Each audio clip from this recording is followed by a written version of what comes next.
If I gave a fuck what y'all think I would be doing this?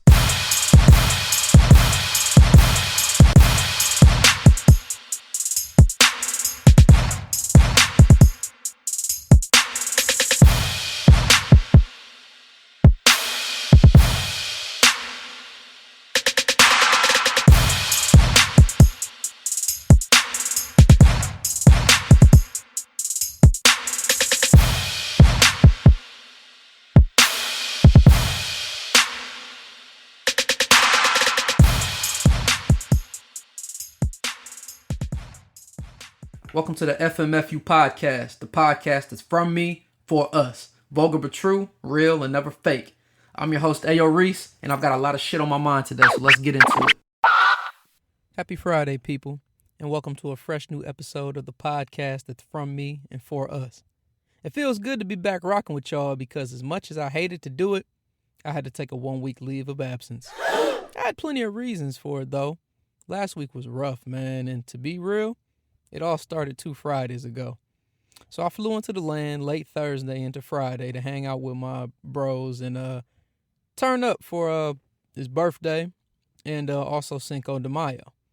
Luckily, I chose a great weekend to go because I was able to check out LeBron hit a dagger buzzer beater to beat Toronto in Game 3. So, of course, after the game, we had even more reason to kick it real hard that Saturday night. The shitty part about everything, though, was that I had a crazy early flight coming back that departed at 6 a.m. Yeah, man. Dipped at 6. Not I had to be there at 6 to catch a later flight, but a flight was actually taking the fuck off without me, even if I missed at 6 a.m. I literally had to basically leave the club and go straight to the airport on some superstar Drake or Migos type shit, and that shit fucking sucked. I got to my gate just fine, but when I tell you, I was on that plane about to die, I was on that fucking plane feeling like I was about to die. Flight was only an hour and some change, and I think I fell asleep, but honestly, I couldn't tell whether I did or not because all I remember is taking off, trying to watch some ESPN on the JetBlue satellite channel or whatever for like half a second, and then I remember waking up and then we were on the ground because we had arrived and that same ESPN segment was playing. So It was a real struggle. But anyways, we landed Logan. My head was killing me at this point. I mean, I haven't really been asleep besides maybe for them few minutes or however long it's been on the plane. And, I'm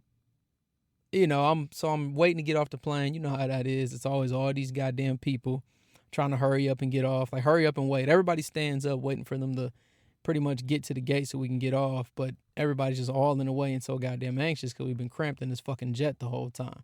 So finally it works out. I get to grab my bag, boom, pull it down, get off the plane. So I'm getting off the plane.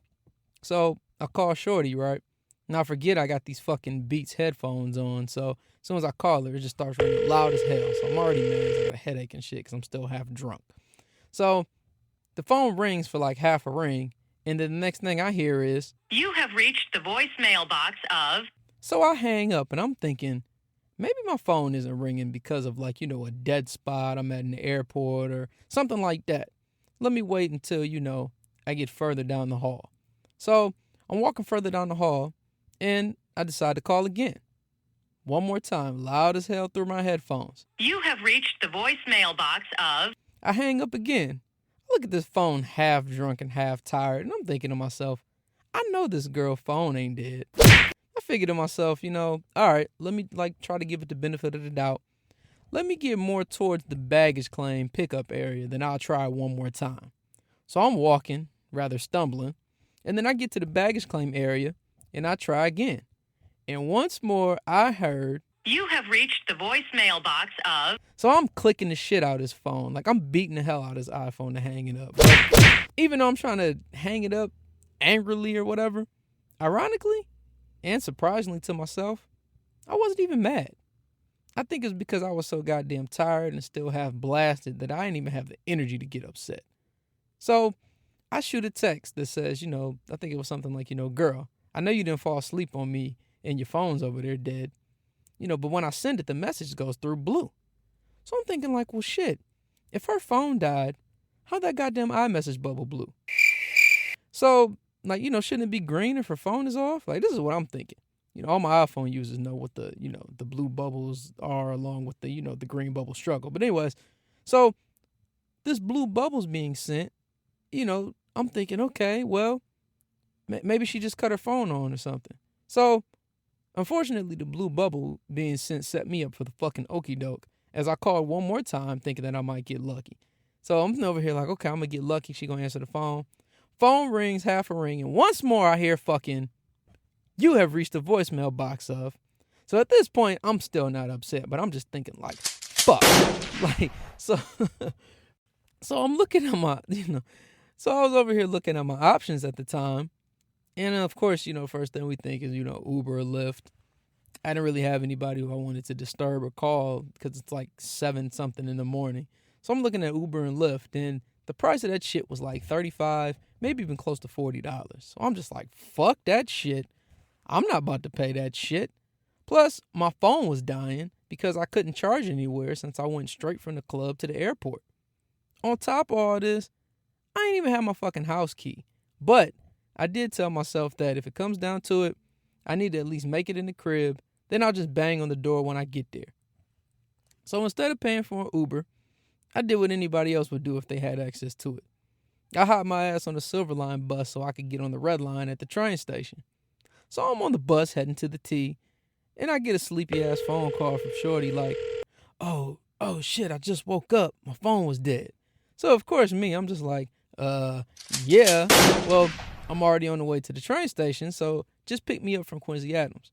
So I get to South Station, and then I realized that I didn't have like my full wallet with me, only like the one part that can hold like my ID and a couple cards. So my other part of my wallet that I left at the house is the one that had my damn train ticket in it.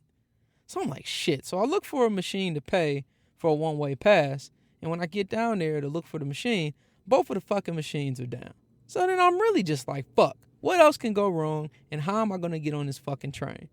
So because it was so early, it wasn't as packed, and there wasn't really anyone down there securing or watching for anything. So I looked, and I waited, and then I waited for my time to go, and as soon as I seen this white lady slide her car to get through the gate, I slid right behind her ass to get right on through. The only fucked up part is when you do this, it lets off this buzz sound, and it's supposed to alert whoever is down there manning the gate that somebody didn't pay their fare. I thought about that part in the movie Mo Money, where Damon Wayans, he didn't pay his fare, and the lady was screaming, pay your fare, and he dipped and hopped on the train at the last minute, but they ended up catching his ass. So as soon as I heard that buzz, I was out. I hit them motherfucking stairs like Roadrunner to make it to my train. And luckily, I didn't have to make a grand escape because my train wasn't arriving for another 10 minutes. So if I had to run from somebody chasing me, I would have been fucked. Shit doesn't always work like in the movies, but it's all good. I got lucky. So I get on the train, make it to Quincy Adams, and she picks me up. So when she picks me up, I come to find out that we got to make a run to drop one of her cousins off on the other side of Boston. So that shit delays me even longer from getting to a bed, which blew me because we would have already been on our way to do that if she never let her phone die from her drunken Cinco de Mayo escapades from the night before and been at the airport.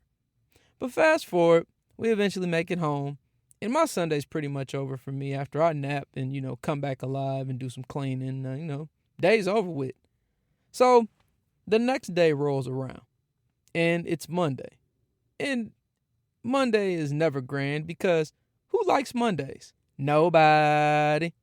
So I wake up for work on Monday, and I walk into the office, and someone, they try to say good morning, so I try to be polite and speak back. I try to speak back, and my motherfucking voice is gone. Like, I knew my shit was leaving on Saturday after that game, but I didn't know it was going to be as bad as it was. I was screaming like a freaking idiot after the game winner, and I'm sure that's what did it, because it seems like anytime I go on a trip, I always lose my voice, and it's always a night after having some drunken fun. So, also what's fucked up too is when I get to work, it seems like every time I lose my voice, and that's when everybody and their mama always wants to talk to me or spark up a longer conversation than normal. And that annoys me anyway because it's so damn early. And then they always want to hit me with the, yo, your voice is gone. I'm just always thinking like, yeah, like I didn't fucking notice I can't talk. Like I could barely say anything for like 2 damn days. So With all this shit occurring, mind you, this was only Sunday going into Monday. I had all this shit going on. I also had a small work project to do and just had plenty of other fucking errands outside of work to run for the week. I just had to throw in the towel and say, fuck it. No podcast from Reese this week. It's the FMFU podcast, bitch. But that's all last week's shenanigans. And real talk, this current week has even been probably even more busy for a nigga than last week. But I told myself I couldn't miss another week because that isn't how I roll. So here we are, episode 22. But wait, there's more. Because I missed last week, when y'all done listening to this episode of the FMFU podcast, I need y'all to go check out the second collab pod with the fellas over on the No Rules podcast. We dive into a little bit of basketball and some other pop culture shit. I think that if you enjoyed our first collab episode we did a few weeks ago, you damn sure are going to enjoy this one as well. That's No Rules Podcast on Apple Podcasts and SoundCloud. A nigga trying to make some moves out here with this podcast shit, man. But moving on, I also want to say, before we get any further, because I missed it last week due to my absence, I hope all the mothers out there had a wonderful Mother's Day, and hopefully you got a nice gift or a good home-cooked meal or something to be shown that you're appreciated for all that you do or did for your kid or two kids or multiple kids if you were, 4 for 4 like a Wendy's combo meal. And also my daughter on Wednesday. She just turned 3. Fucking crazy to think that I have a 3-year-old running around here, but I do. I can't believe it's been 3 years already. Time truly flies. And even by it flying with this year, it's not halfway done yet because the halfway point is June, but I always feel like it's halfway when I hit May. Because as of this Friday, it's officially less than 6 months until my fucking birthday. I just can't believe this, man. I've said this before and before. Again, where does the time go? It just seems like it was the other day I was at the Ebony Gala in December telling y'all about us dogging that chick on the elevator. And look how far we've come. Wow. But to end my big long-ass monologue, rant, catching up, whatever you want to call it, I do have one thing that I want to address or talk about today. And it's based on a post I saw on Facebook. If you have been listening for me for however long it's been, or if it's been the whole time or a while or whatever, I'm sure you've probably heard me say things like, I get on here and I talk about shit that pops in my head, or usually it comes from something that I've seen that's online. Typically I'll say something, around the means of like, I saw something on Facebook or saw something here, whatever. And I never blast nobody or put nobody's names on there or anything like that because I don't feel like I'm attacking anybody or singling anybody out. But for this, I was told that I have to give the credit out. So I was looking on Facebook 2 days ago, how many other days ago it was? Anyway, I was on Facebook and I see my man J-Rock made a post. So he put a post up and he was talking about something that happened the night before that he wanted to share with everybody. So his post said, and I quote, "Last night a homeless man asked me for $1. So I turned around and asked him for one. So when I asked him for one, he goes, 'Don't disrespect me like that. I'm a man.' I said, 'Get a job first, then maybe you can claim that title.'" Now, to me personally, this shit was funny as fuck. And it's not necessarily funny because of what he said, but it's more so because of all the comments that followed. Man, when I tell you that there were about 250 plus comments on that one damn status alone, there were about 250 plus comments on that one damn status alone. You had bitches, and excuse me for saying bitch, I'm sorry, but I don't know them personally, but you had chicks on that status mad as fuck. First, the chick comments, and this I think was the very first comment. She was like, "What did you gain from besides kicking someone when they were down? You could have just said no and kept it moving. That story says way more about you than it does him." You had people defending this nigga status based on what he posted. People was arguing on there. People was screenshotting the other status that people were posting on their timeline and putting shit up like, "Oh, you mad? You putting statuses up on your page because you in your feelings." One shorty was even so mad or upset, she even went as far as to say that people commenting saying they wouldn't give the homeless man any money, or if it was their mother on drugs and they wouldn't put her in rehab, that they should have all been aborted. She also even said, I'm embarrassed to share this earth with people like you. Like, this shit got so wild, and it's like, who really expected to happen based off of this one status of choosing not to give a homeless nigga $1? That's the power of the internet, right? Definitely. So, besides the fact of me making sure I plug my podcast on that status for people to listen and follow, it had me wondering, what is up with all these homeless people, and what's the statistic on them? We know they're everywhere, but depending on where you live, you might not see them as often as I used to see them in the Port Richmond neighborhood in Philadelphia when I used to work for Norfolk Southern Railroad. Man, there used to be junkies and needles galore all through Port Richmond, man. That shit used to be fucking crazy. I think it was even crazier than East Cleveland, but who knows? It's a hard comparison. But moving on, I did a little bit of research and just some things that kind of interested me and kind of had me thinking, and I always like to learn new stuff. So, did you know that homelessness has risen by 1% for the first time in over a decade? That was based off of one consensus I got. One basically said 0.9, the other one said 0.7. So we're just going to say 1 to make it easy. They also said it's estimated that in the United States there are about 553,000 homeless people at one time. And this statistic included families, so that means there was even homeless children taken into account as well. 553,000 is a lot of damn people, yo.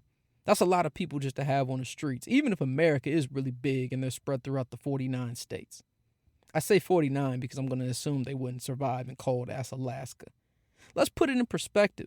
553,000 homeless people is more than the population of Atlanta or Sacramento or Miami or even Oakland. And mind you, these are all major cities with at least one professional sports team. So I read this and I'm just thinking like, goddamn, how did this shit even happen? For starters, I think even without any research, we know for a fact there are many factors that cause homelessness. Lots of them include, unemployment, lack of affordable housing and foreclosures, PTSD, having no family to be able to support you when things are rough, and of course, substance abuse. Another fact I discovered that was fucked up, but nothing surprised me nowadays, is that African Americans make up about 1/3 of the homeless people. So we're the minority, but the majority race that's homeless. Sounds a little bit like jail, how we're the majority in there, but we're the minority still in this country, right? Moving on from that, though, while all of these factors I stated earlier are true, I think when you dive deeper, homelessness in America has a root issue. And I think that issue starts with low-paying jobs. It's the FMFU podcast, bitch. The median hourly wage in the U.S. hasn't moved for fucking shit. It was $16.74, that's $16.74 in 1973. And guess what it is now? I even rounded it to a whole dollar for you. About $18. Now, I discussed in an earlier episode back in December, and I called it Adulting in the New Millennium. And I basically just said, how it sucks growing up now because everything costs so much and, we got so much more we have to pay for and the housing and all that stuff. Check that out if you missed it. But everything I said in that episode is basically emulated from what I said about working people. It falls in the exact same scenario for homeless people. In 1973, like I said, there were no cell phone bills, no subscription services, none of that. And everything that we have nowadays, it costs about half of what it does, maybe even less than half of what it does now. Why hasn't the median minimum wage doubled? Another thing I read online and noticed that they said that minimum wage isn't even enough for a one-bedroom apartment in most of the major markets because the population growth has surpassed the available housing for people to live. That's why housing in big markets is so fucking expensive. You got to think about this. We're rapidly growing as a country, and we can't do something like China and create like a population control type deal. Well, who knows what can be done with old Donald Trump in office. I don't trust him. But anyways, we know we can't control the population, and it's going to continue to rise, so we will need more places for people to live. If we can't decrease the population or slow it down, what do we have to do? I say increase the amount of money that these companies are paying people for BS type jobs. Proof. Diving even deeper than the housing crisis itself, ultimately, what do you need to pay for a house? Like I said, we need money. So if we aren't being paid enough, how can we afford to live anywhere? I saw this point being made on Twitter, and it wasn't directly about homelessness, but it still correlates to the topic nonetheless. To paraphrase, I believe it was something like, these companies should be the one who we blame for our issues in America.